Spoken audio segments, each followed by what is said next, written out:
السلام عليكم ورحمة الله تعالى وبركاته أحبائي التلاميذ متتبعي قناة بروف فاطمة. Aujourd'hui, on va faire la page 29 du petit maths CM2, la 5e année primaire. Donc, on commence l'exercice 9. Je calcule dans chaque cas la mesure de l'angle inconnu sans utiliser le rapporteur. Ici, on ne doit pas utiliser le rapporteur, mais on va calculer sous forme d'une opération. On sait maintenant que la somme des angles d'un triangle est 180 degrés. Donc, on va utiliser 180 pour trouver la mesure du troisième angle.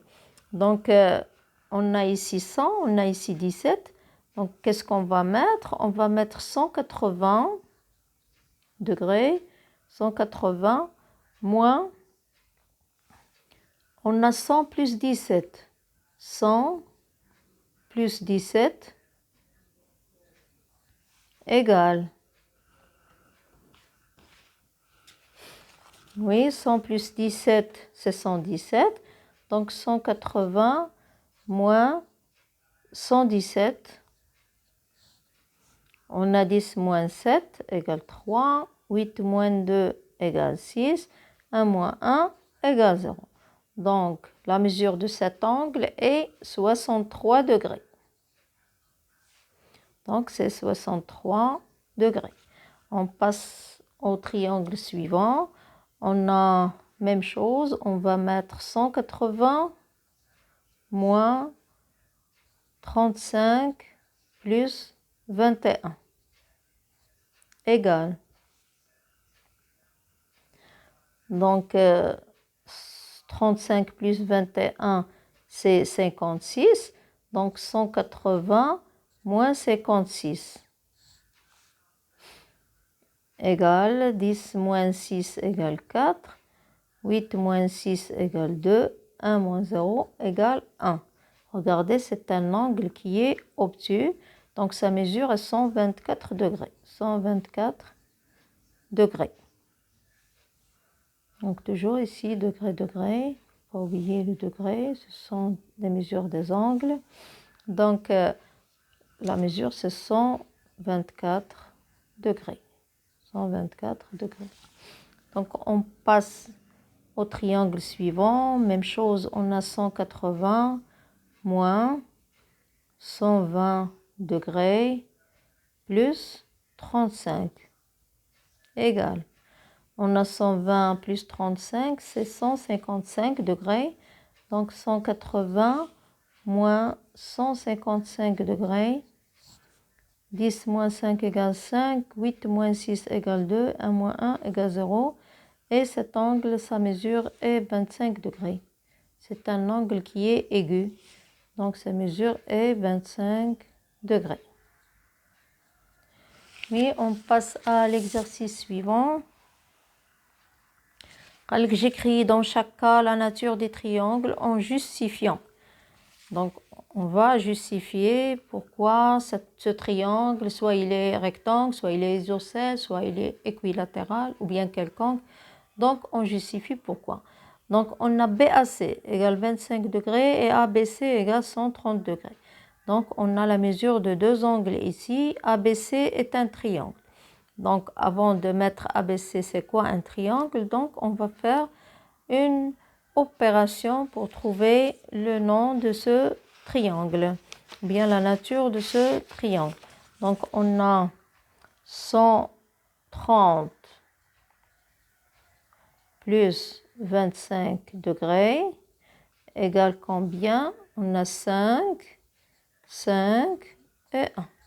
155 degrés. Donc, on va trouver le troisième angle pour dire la nature de ce triangle. On a 180 moins 155. Donc, 10 moins 5 égale 5, 8 moins 6 égale 2, 1 moins 1 égale 0. On a trouvé 25 degrés. Mais le premier angle, on a déjà 25 degrés. Comment la nature de ce triangle? Est un triangle isocèle.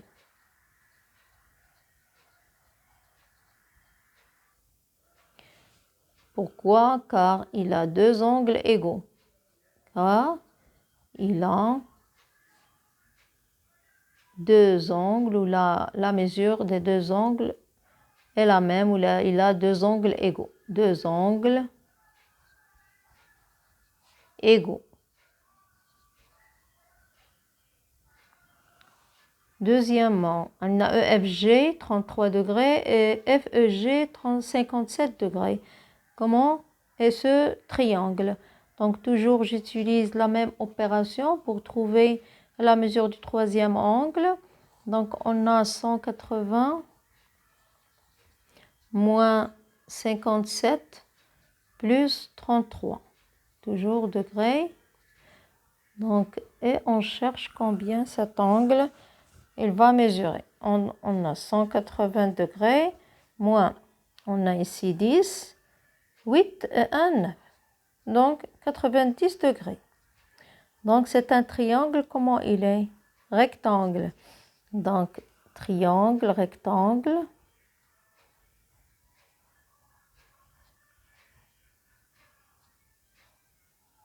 Car quel angle? Comment il s'appelle? Donc, G, car G, EGF égale 90 degrés. Oui, on a PQR égale 60 et RP égale RQ. Donc, regardez, ce segment égale ce segment et on a l'angle égale PQR.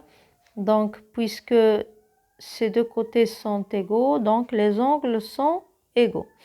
Donc, on a 180 moins 60 égale 120 degrés.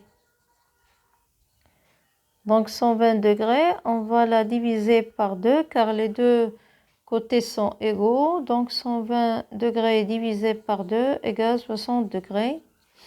Oui, égale 60 degrés. Donc les deux angles ont 60 degrés. Qu'est-ce que je remarque? Que les trois angles, la mesure des trois angles égale 60 degrés. Donc ici, c'est un triangle équilatéral. Oui, équilatéral, équilatéral. Car les trois angles sont égaux. Oui, sont égaux.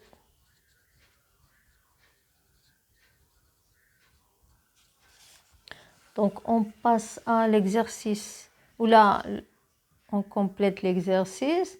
J'observe la figure et je complète le tableau. Je peux utiliser mon équerre et mon compas. Donc, regardez, on a triangle quelconque, triangle rectangle, triangle isocèle, triangle équilatéral. Je vais écrire seulement de quelle figure. Donc, la figure 6 et 5, regardez figure 6 et 5 et figure 4. Ce sont des triangles qui sont rectangles. Ils ont un angle droit. Donc, j'écris figure 4, 5 et 6. 4, 5 et 6. On passe au triangle isocèle. Donc, je peux utiliser la règle pour mesurer les côtés. On a ici 3. Ici, c'est combien? Oui, c'est 3. Et ici, c'est 3. Donc, 3, 3, 3. Les trois côtés sont égaux. Donc, c'est un triangle qui est équilatéral. Donc, je vais écrire figure 2. On passe à la figure. Oui, on passe à cette figure, figure 1. Ce côté, c'est 4,5. Et l'autre côté, c'est combien? Aussi 4,5. Donc, figure 1, triangle isocèle. Figure 1, triangle isocèle. Ensuite, celui-là, je vais mesurer 4,5 et aussi 4,5. Donc, figure 3 aussi triangle isocèle, figure 3. 1, 3. Je vais voir la figure 7. Est-ce que c'est un triangle isocèle? 4,5, oui. Et ici aussi 4,5. Donc, figure 7 et 7. Figure 1, 3 et 7, ce sont des triangles isocèles. Donc, il reste ici un triangle quelconque, lequel, ici un triangle quelconque. Donc, ça n'existe pas un triangle quelconque. Donc, rectangle, celui-là, c'est un triangle qui est isocèle, équilatéral aussi, c'est un triangle isocèle. Donc, ça n'existe pas un triangle quelconque, il n'y en a pas de triangle quelconque. Oui. Comme ça, on a terminé la page 29. On se reverra à la page 30. N'oubliez pas de s'abonner à cette chaîne et de mettre like. Au revoir.